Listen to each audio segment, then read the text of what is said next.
and welcome to the Pre-sale Pulse, a real estate show dedicated and committed to helping you understand everything happening in the real estate marketplace across Metro Vancouver and the Fraser Valley.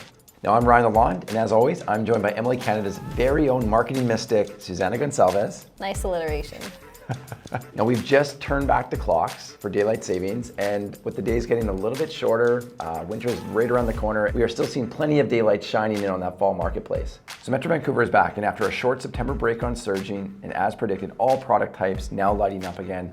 Condo products in 2020 took a bit of a back seat. We saw single family, and we also saw townhomes doing very, very well. But today, it's evident that the condo marketplace is absolutely back in new order. We're seeing record increases across different neighborhoods and very, very strong price appreciations across almost every major market in the Lower Mainland.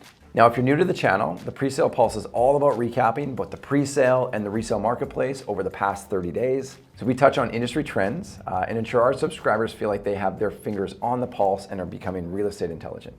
Now, in today's episode, we're going to talk about some of the biggest headlines out there. We're going to talk about the major economic shifts that we're monitoring across all markets, especially in relation to the Bank of Canada and some of the recent rate announcements. We're going to look at the new record total pre-sale inventory that's being released, and we're also going to look at some of the hottest projects that are about to enter our marketplace. Thanks, Ryan. Now, if you are looking for market data, information on a specific marketplace, or recommendations on product design, our internal MLA advisory team is active in all major markets across Canada.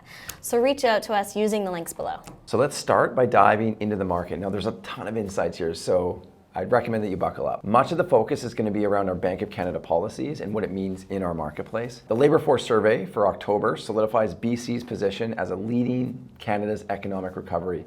We have over 10,000 jobs that have been added throughout the province last month. October also saw unemployment decrease down to just 5.6%. BC continues to lead the job recovery rate as well, 101.9%. Now, there are now 51,000 more jobs today than there were at the beginning of the pandemic in British Columbia. And as we shared last month in October's Pre-sale Pulse, the Bank of Canada has embraced the reinvestment phase of its QE program. So they're shifting away from the $2 billion per week spending spree.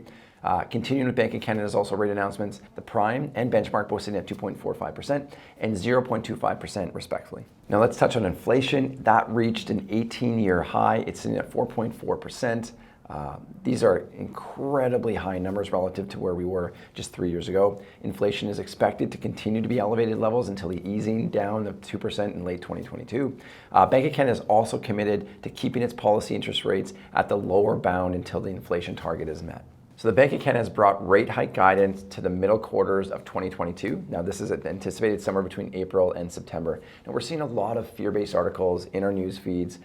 This is dominating media right now. And ultimately, what we do know is that we can expect rate hikes. They are coming, but our belief is that they will have minimal impact on demand and they'll have minimal impact on price, especially over the next 12 to 18 months. So as of the timing of filming, the Canadian dollar, it's sitting at 80 cents to the USD. That's relatively unchanged from where we were the last few months. The Canadian US stock markets continue to climb to near record levels.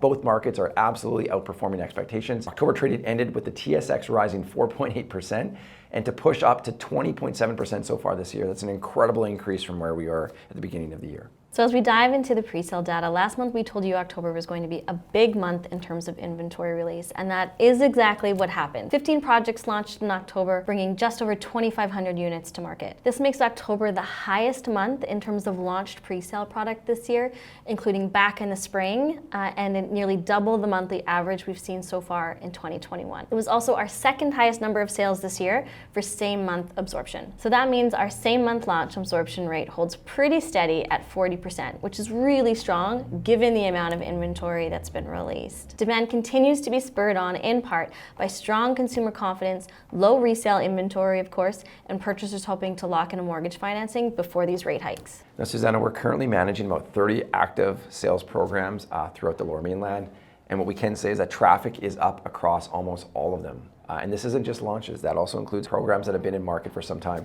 And we're continuing to deliver sales on all of these communities, irregardless of neighborhood or time in market. And what's fantastic is that we're continuing to see regular demand in both steady state as well as program launches. Yeah, that's well said, Ryan. We're definitely seeing activity everywhere. Now, setting our sights on November, we're expecting another fairly big month with 13 projects expected to launch, bringing just under 1,800 units to market. Now, this is a fair amount of pre-sale activity for November, and that's over 50% higher than the pre-sale inventory launched last year in the same month. Now, also noteworthy is the number of big projects launching in the Valley, with Flamingo, Victor, Holland 2, and King and Crescent. That Fraser Pre-sale Pulse is going to be jam-packed with info this month because there's a lot happening out there still. Now, almost 800 concrete units to be released in November and almost 850 wood frame homes. Now, if only we could get some townhouse product. There's also been a lot of discussion among developers on whether to launch in late 2021 or wait for early 2022. Now, generally, we're seeing many start their sales campaigns now, including previewing, while waiting to launch officially in and around the Lunar New Year. Talking about some of these projects that are coming, let's talk about Graphia by Port Homes. Port Homes is undertaking realtor previews for Graphia currently, the latest launch within the Grandview Woodland area in Vancouver East Side. The project's 122 units are expected to be targeting an estimated price per square foot of about $11.50. They've taken suite selections, sales are literally about to start.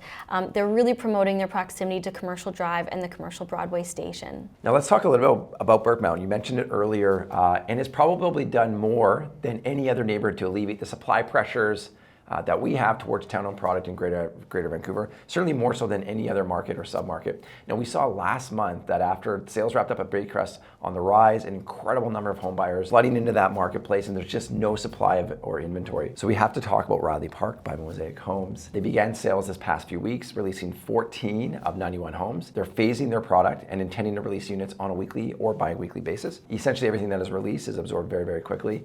Since launching, they've sold nearly all of the 14 homes that they have put out into the marketplace, and they're now expecting to release another 10 to 15 in the next week or so. Our expectation is that those will be absorbed very, very quickly. Now, this is a really good time to talk also about Baycrest West. This is coming soon. 24 townhomes to Burke Mountain, prices starting in the low 900s. We're now taking early priority registration, so make sure you check those links out below, because get the links, make sure you register for the project. That's going to set you up to be first in line when we begin our prospecting program, which is coming up very, very quickly.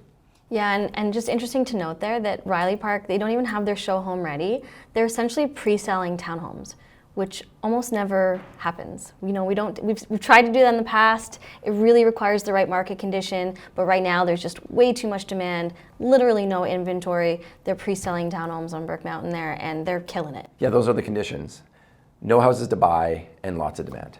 On that note, we have a battle royale coming in Brentwood to close out the year. Solo District's fourth, final, and much anticipated phase is expected to launch in early 2022 and will be sold out of a new sales gallery experience in the ground floor retail of Solo District 3, which is slated to take occupancy at the end of November. Solo District's most recent tower launched way back in 2018, if you can remember that far back, which feels like a lifetime ago, so it's exciting to see this master plan project come together. As someone who actually lives in that neighborhood and knows that project, as someone who gets to experience it, they've done a great job of bringing that forward, and I think they're going to have a ton of success in this last chapter. So the retail and the shopping at Solo seems complementary to all the new retail that's finally come to life in and around Brentwood Mall, which is really interesting because as we're expecting Amazing Brentwood to release their next tower, this is coming early 2022. Now, they've already started their outreach. We know that they're building up demand for these programs as we speak. Now, we spend a lot of time in these communities. We have approximately $3 billion of real estate that we're currently working on in and around this marketplace. These two projects have significantly changed the experience of Brentwood, and we know that Ani's Gilmore Place is about to do the exact same thing. Rental rates, huge shift in buyer demand, and then of course available inventory. All of this is going to have a fairly large impact. It'll be a significant impact over the next 12 months on where pricing goes, and of course how these programs are able to absorb. So Milagro by Megadex began sales early October. They've done really, really well here. 19 of 33 homes that have been brought to the marketplace have absorbed. The profile interest in the development has been a mix, both local and investor. That's kind of as expected, I guess. But what's really interesting is that they've done a really good job of pulling out and trying to find that really knife-edge balance in that marketplace between how do you sell to a local buyer with affordability constraints, but then also be able to support out-of-town interest. And I think that that's something that we're going to continue to watch very closely. So purchasers moving from the North Shore into Squamish really aligns with the conversations that we've been having with industry leaders, as well as with many of the local agents that are supporting various pre-sale programs. This was a market speaker series where we hosted some of the most influential names in Whistler, in Kelowna, the Fraser Valley, and out on the islands. And if you haven't had a chance yet, make sure, highly recommend, check out the links below. This was a really interesting series because we heard from some of the biggest names in real estate about where demand is coming from and what product types are doing very well. Yeah, it was a great panel discussion actually. And it really, what was interesting is that Each of the markets were saying really similar things. Now, the Sea to Sky corridor saw some significant one-month price gains this month, higher than anywhere else. Adira's Britannia Beach, their townhouse project's about to start previews as well, which is good for that market to see some added inventory. Let's dive into the Greater Vancouver resale data for October now. The market continues to be strong and stable, not to sound like a broken record, and October was another very active month with just under 3,500 resale transactions occurring within its market. Now, that's about 11% higher than the sales we saw in August and September, but 22% higher than the 10-year average. What is continuing this demand, you ask? We have inventory continuing to decline, which is pushing price up, creating urgency, along with purchasers hoping to secure mortgage financing before rate increases take effect, which we've talked about already today.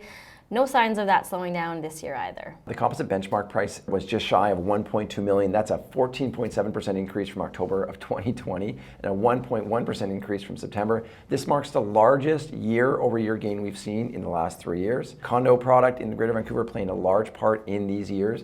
Year-over gains, increasing from 8.4% in September to 9.5% in October. These are big bumps. Among the product types, prices have increased 1 to 1.2% on a month-over-month basis. And while it doesn't seem like much, it's really interesting to see pressures on our market affect townhouses, condo, and finally single-family detached all alike, right? We know that townhouses and single-family have been the tail of the tape for the last 12 months, but condo really surging over the past 3 to 4 months. Now, I think it's also important to highlight that it's not just strong price appreciation that we've seen in the burgeoning submarkets, such as those in Pitt Meadows and Coquitlam, but also highlight the robust appreciation that we've seen in the more established ones as well. Richmond would be a great example, with a benchmark price of just over $730,000 and an annual appreciation of 12%. It's showing that purchasers are willing to pay premiums to be close to transit, to be close to shopping, incredible restaurants, and then of course that multicultural lifestyle that is so unique to that neighborhood. Agreed. Coquitlam's composite benchmark price is up over 17%. And touching back on the Sea to Sky corridor, Squamish and Whistler saw the highest one-month composite price increase of over 5% in 1 month, which is a lot for 1 month. No surprise that with another decrease of inventory, about 21% decrease from last month, our sales to listing ratios all moved up this past month across all product types and are closer to the levels we saw in the spring. So all product types are sitting at 44% ratio, with detached hitting 34%, townhomes 64%, and apartments hitting 47%. These are big numbers again. And this lack of resale supply is pushing people into the pre-sale market or recently completed product because they just can't find it on the resale market. Now, if you found some value in today's episode, hit that like button. That's access to the Daily Newswire, which is a rundown of all the top real estate articles happening in our marketplace. It also gives you access to early registrations of programs that are about to hit the marketplace. And then, of course, access to the Pre-sale Pulse and a variety of other news products that keep you and your finger on the pulse. And lastly, we want to hear from you. Follow the link in the show notes to submit your questions or requests to speak about any trends or insights not mentioned in today's episode. We enjoy hearing from our peers and want to ensure that the Pre-sale Pulse is your preeminent source of real estate intelligence. I think we're done. I think we're done. Till next time. Thanks for tuning in. We'll see you next month.